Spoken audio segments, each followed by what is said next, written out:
Hello, you're watching Telecom TV. I'm Martin Warwick and I'm talking with Francisco Javier Ramon, Head of Network Virtualization, GCTIO at Telefonica. Francisco, it must be all of about 2 weeks since we last met. We met many, many times, but at least this time we're meeting you on your home ground. We're in Madrid.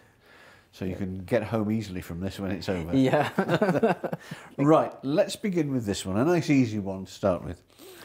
What is zero-touch automation?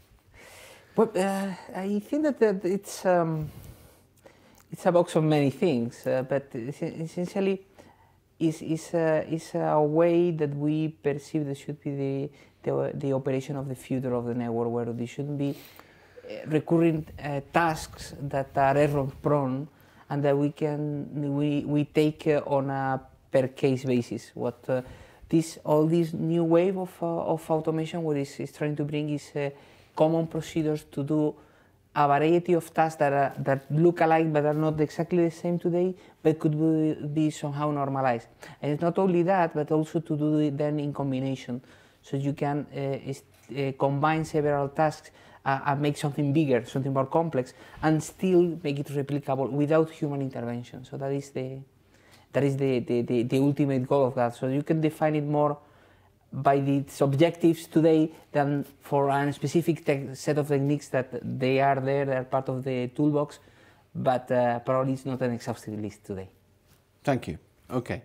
Now, you will know, being in a CSP and being in Telefonica, that the vendor community is very keen to court you. They want to sell you, solutions all the time. What do you think is the best thing the vendor community can do to help CSPs like Telefonica on their transformational journey? Well, I think that there are two components of this. One is that they keep offering things, right? So they should keep the business as usual and do it growingly better with better products. I think that is the duty, but I think that needs to be combined now with a new boundary condition that is assuming that they are not alone, and they are not alone in the way that their components will be managed, or the components that will be neighbors to theirs. I think that it's been a comfort zone for a long time, where the main assumption is that you were in a region alone, or with a large set of a specific type of technology in the network was coming from your own products. And that brought some advantages, but has brought many disadvantages that are precisely leading to the problem that the zero touch is trying to address.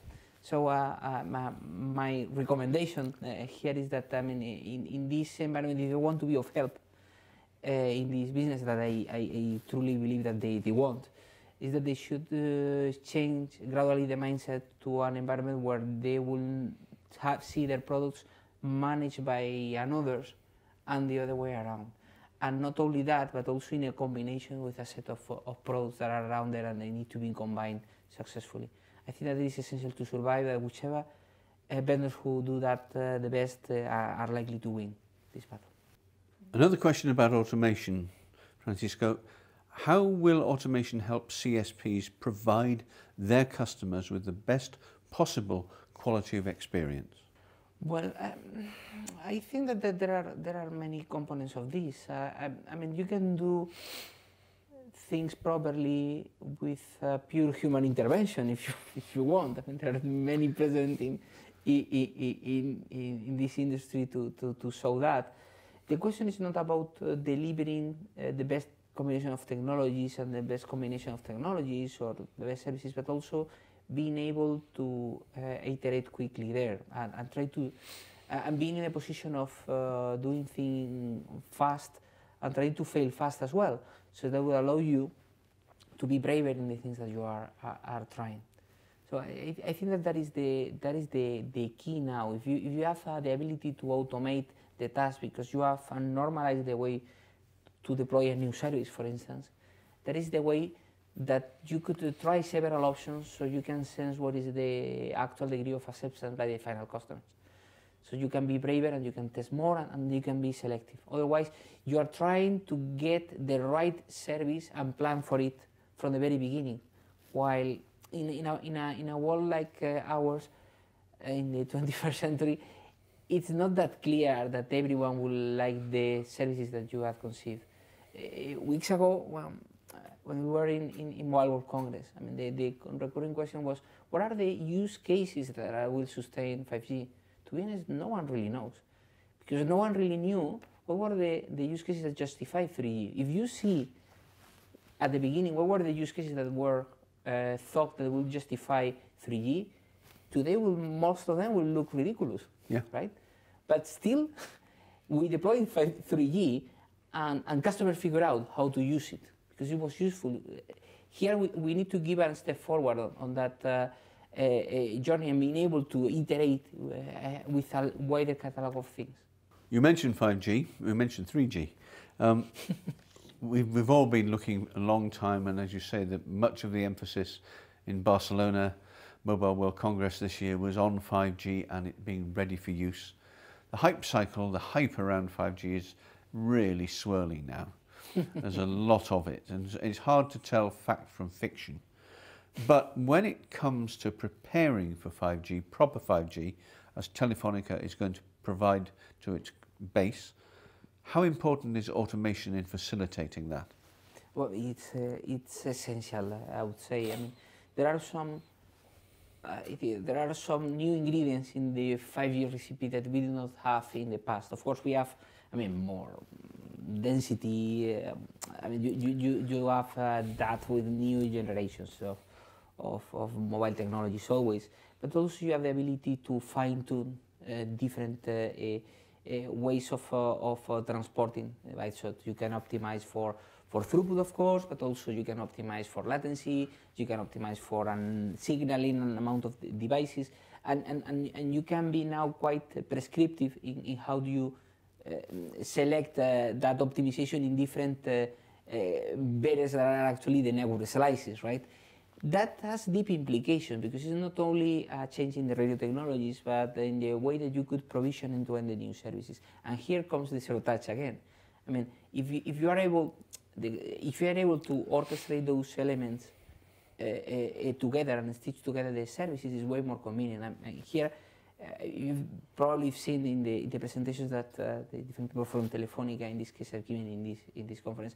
For us, we don't see them separated in our strategy. We see that we need an orchestration element, in this case OSN. We've explained the various reasons why that is super convenient from our point of view. We see it as a key ingredient in order to be successful in deploying 5G.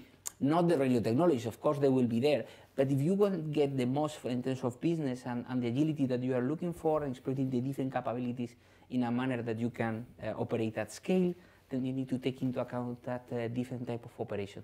So here you see the intersection between the technologies. We've looked at the upside of the technologies, of transformation, of automation, etc.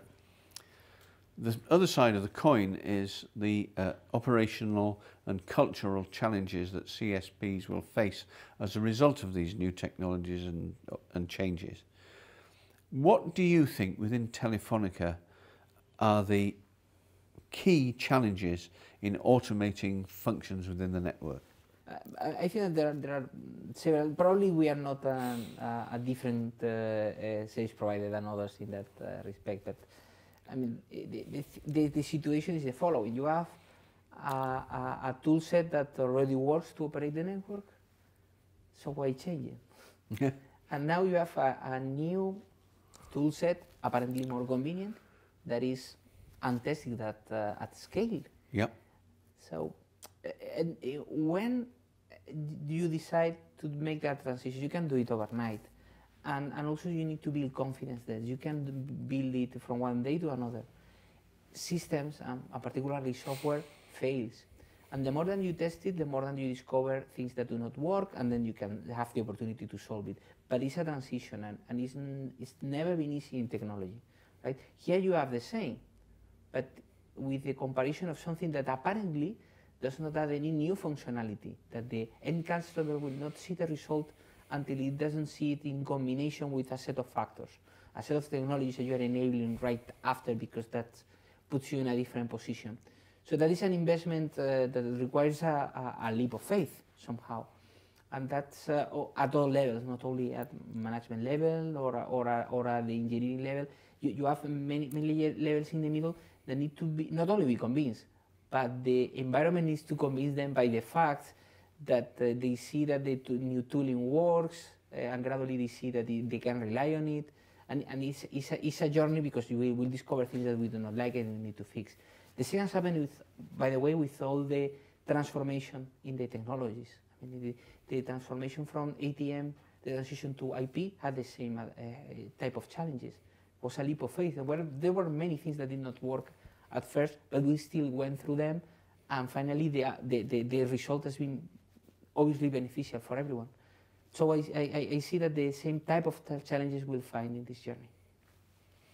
Okay, interesting answer. Francisco Javier Ramon, thank you very much. It's been a pleasure.